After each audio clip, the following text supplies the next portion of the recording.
Hello friends, welcome back to our channel explainer angel. Friends, आज मैं इस ड्रामे के पार्ट 2 का एक्सप्लेनेशन करने वाली हूँ। अगर आपने अभी तक पार्ट 1 को नहीं देखा तो मैंने कमेंट बॉक्स में लिंक को पिन कर रखा है, जिससे कि आप आसानी से उस पार्ट को देख सकते हैं। तो चलिए बिना देर किए आपको लेकर चलते हैं एक्सप्लेनेशन की तरफ। तब तक आप चैनल को सब्सक्राइब कर बेल आइकन को प्रेस कर लें, जिससे कि आपको ऐसे शानदार कहानियां टाइम से मिलती रहें। कहानी वहाँ से शुरू होती है जहाँ से पार्ट 1 का एंड हुआ था। हम देखते हैं चैंग और बेबे इंटीमेट हो रहे थे, तभी बेबे को पास्ट वाली सारी बातें याद आने लगती है, जिस वजह से बेबे का पुराना दुख ताज़ा हो जाता है। ये सोचकर वो चैंग को धक्का देकर उठ जाती है। उसकी ये हरकत देखकर चैंग शॉक हो जाता है कि अचानक से बेबे को ये क्या हो गया। अब बेबे को दिखाया जाता है और कहानी फ्लैशबैक में जाती है, जहाँ पर ये पता चलता है कि बेबे का एक्सीडेंट करने के बाद वो आदमी गाड़ी से निकलता है और बेबे की जान लेने की कोशिश करता है, लेकिन बेबे उससे अपनी जिंदगी की भीख मांगने लगती है। कहती है कि मुझे पता है कि तुमको मेरे हस्बैंड और उस लेडी लिंजी ने भेजा है मुझे मारने के लिए। उन लोग जाने क्यों मुझे मारना चाहते हैं, न कि हम तो उन्हें उनकी दुनिया में छोड़कर चले आए हैं। फिर बेबे कहती है कि वो प्रेग्नेंट है, उसे उसके बच्चे के लिए छोड़ दें, वो इस शहर से बहुत दूर चली जाएगी। ये कहकर उस आदमी के सामने रोने लगती है और पैर पकड़कर मन्नतें करने लगती है। ये देखकर वो आदमी को उस पर तरस आ जाती है। फिर वो कहता है कि ठीक है, मैं तुम्हें छोड़ दूंगा, लेकिन दोबारा इस शहर में कभी वापस ना आना। उस आदमी की ये बात सुनकर बेबे एग्री करती है। अब वो आदमी बेबे को छोड़कर यहाँ से चला जाता है। उसके जाने के बाद बेबे लड़खड़ाते हुए यहाँ से जाने लगती है। तभी वो रोड पर पहुँचती है, जहाँ पर वो एक कार से टकराने वाली होती है, लेकिन फिर बच जाती है। बस हल्का सा चोट आता है, जिस वजह से वो गिर जाती है। तभी कार का ड्राइवर बाहर निकलता है, जो कि एक डॉक्टर होता है। वो उसके हालात को देखकर फौरन उसे हॉस्पिटल लेकर जाता है, जहाँ पर बेबे का इलाज करता है और फेस की सर्जरी भी कर देता है। अब बेबे के ठीक होने के बाद वो बेबे से कहता है कि वो उसका भाई है, उसको हर परेशानी से अब बचाएगा। फिर बेबे को अपना नाम बताता है कि उसका नाम सोंगयू है। उसकी ये बात सुनकर बेबे काफी खुश होती है। अब जब बेबे मिरर में खुद को देखती है, तब खुद का फेस एकदम से चेंज पाती है। ये देखकर वो कहती है कि अब से बेबे मर गई है, ये नया फेस बदला लेने के काम आएगा। चैंग और लिंजी ने उसकी लाइफ को बर्बाद किया है, अब वो उसकी लाइफ को बर्बाद करेगी। ये कहते हुए कहानी प्रेजेंट में आती है, जहाँ पर चैंग अपने ऑफिस से बाहर निकल रहा था। तभी वो देखता है कि बेबे का सारा सामान उसकी डेस्क से जा चुका है। ये देखकर वो काफी घबरा जाता है और एम्प्लॉय से पूछता है कि मिस कहाँ पर गई हैं, जिस पर वो कह देती है कि मिस तो चली गई हैं, सुबह ही वो आई थी और अपना हर एक सामान यहाँ से लेकर जा चुकी हैं, लेकिन जाते जाते उन्होंने कहा है कि आप ज्यादा ड्रिंक ना किया करें और टेंशन को खत्म करने के लिए खुद को ठीक करें, ना कि ड्रिंक का सहारा लें। फिर कहती है कि वो प्रोजेक्ट के बारे में भी सारा कुछ बता कर चली गई हैं।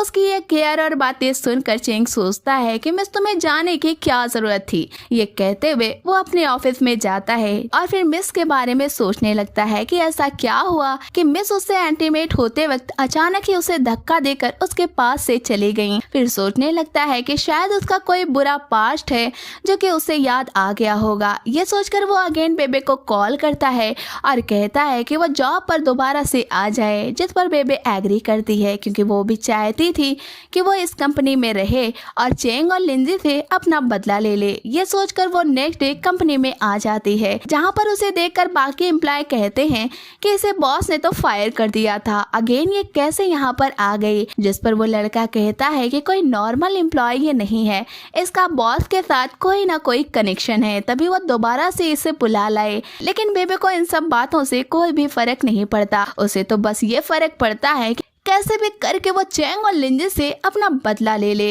वो तो बस अपने मिशन को पूरा करने के लिए यहाँ पर आई है, इसीलिए वो अपने सेक्रेटरी वाली जॉब पर लग जाती है। तभी एंट्री होती है लिंजी की, जो कि चैंग से मिलने आ रही थी। ये देखकर बेबे उसे रोक लेती है, कहती है कि क्या तुमने बॉस से अपॉइंटमेंट लिया है, ऐसे तुम उनसे नहीं मिल सकती हो। जिस पर लिंजी कहती है लगता है तुम इस कंपनी में नई हो, तभी तुम्हें मेरे बारे में नहीं पता है, तो मैं ही तुम्हें बताती चलूं कि मैं इस कंपनी में फ्यूचर बॉस लेडी होने वाली हूँ। जिस पर बेबी कहती है लेकिन ये तो प्रेजेंट की बात है, इसमें तुम्हें मैं तब तक नहीं जाने दूंगी जब तक कि तुम्हारे पास अपॉइंटमेंट लेटर ना हो। ये सुनकर लिंजी को और भी गुस्सा आ जाता है, जिस वजह से वो बेबी को स्लैप करने लगती है। लेकिन बेबे उसके हाथ को पकड़ लेती है, क्योंकि अब वो पहले वाली कमजोर बेबे नहीं होती है जो कि उसके स्लैप को बर्दाश्त करे। अब ये दोनों शेरनियां एक दूसरे को बिल्ली की तरह देख रही होती हैं। तभी चेंग यहाँ पर आ जाता है, क्योंकि इन लोगों के झगड़े की आवाज उसके भी कान तक पहुँच जाती है। अब चेंग कहता है कि तुम दोनों फिजूल में झगड़े क्यों कर रही हो। फिर बेबे से कहता है कि लिंजी को मेरे ऑफिस में भेज दो। ये सुनकर लिंजी अपनी लटों को स्टाइल से टर्न करने लगती है और जाते हुए बेबे से कहती है कि तुम्हारा बुरा वक्त अब हो चुका है।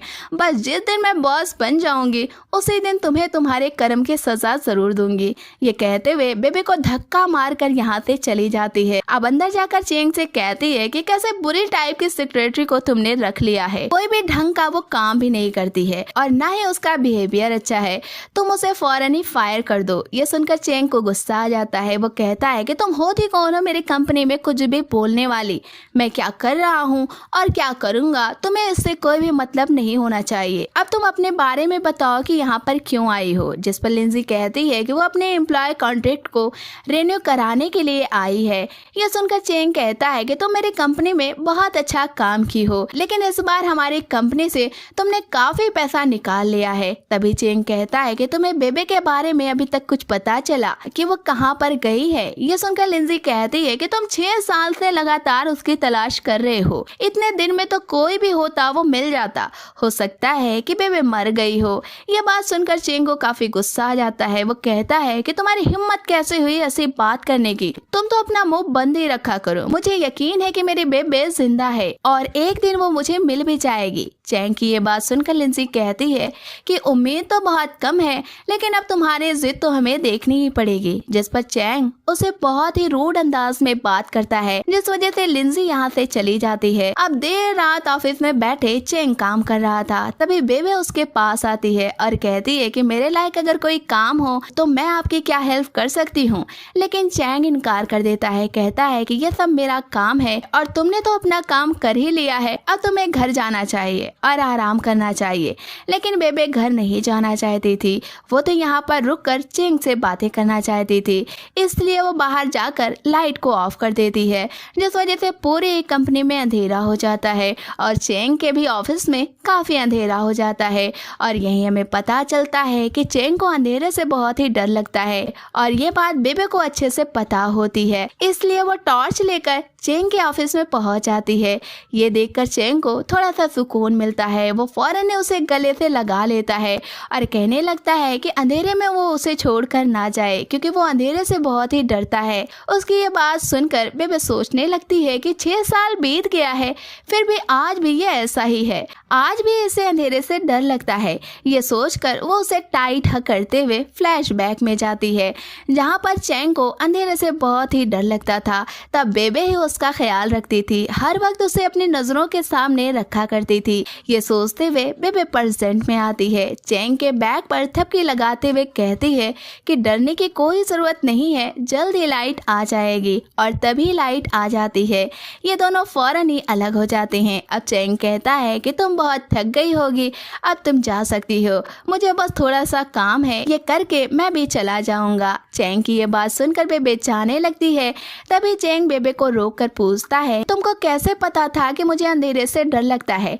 जिस पर बेबे कहती है कि उसे तो कुछ भी नहीं पता था, बस वो अपने किसी काम से यहाँ पर आई थी, तभी वो बॉस को देखने के लिए भी आ गई कि वो ठीक तो है। ये बहाना करते हुए बेबे खुद को बचा लेती है, लेकिन चेंग समझ जाता है कि ये लड़की जरूर कुछ न कुछ उससे छुपा रही है और ये सारी बातें वो उससे झूठ बोल रही है। ऐसे कैसे कोई अचानक आ सकता है, ये जरूर पहले से हमें जानती होगी, ये सब वो सोच रहा होता है। और बेबे उसे देखकर मुस्कुरा रही होती है और तभी इस पार्ट का एंड हो जाता है। अब अगले पार्ट में हमें इसके आगे की कहानी का पता चलेगा, जो कि जल्द ही हमारे इसी चैनल पर अपलोड किया जाएगा, इसलिए आप चैनल को सब्सक्राइब करके रखें, बेल आइकन को भी प्रेस करके रखें, जैसे कि वीडियो अपलोड होते ही सबसे पहले आपके पास पहुंचे। तो फ्रेंड्स, ये कहानी आपको कैसी लगी हमें कमेंट बॉक्स में जरूर बताएं। वीडियो को लाइक करें, शेयर करें। मिलते हैं हम आपसे नेक्स्ट वीडियो में, तब तक के लिए टेक केयर। फ्रेंड्स, हमारा एक चैनल है जिसका नाम है SMR मूवी एक्सप्लेनर।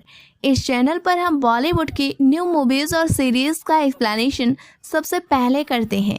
अगर आपको बॉलीवुड की मूवीज और सीरीज पसंद है तो प्लीज आप मेरे इस चैनल को सब्सक्राइब कर लें। मेरे इस चैनल पर 10,000 सब्सक्राइबर तो हैं, लेकिन बॉलीवुड पर सिर्फ 22 सब्सक्राइबर हैं। अगर आप लोग थोड़ी सी कृपया करें तो उस पर भी जल्द से जल्द 1K सब्सक्राइबर टर्न हो जाएगा। तो हमें उम्मीद है कि मेरे व्यूअर हमारी बात को समझेंगे और हमारे चैनल को सब्सक्राइब जरूर करेंगे, जिसका लिंक आपको वीडियो के कमेंट बॉक्स में भी मिल जाएगा और चैनल के अबाउट में भी मिल जाएगा। डिस्क्रिप्शन में भी उस चैनल का लिंक आपको मिल जाएगा।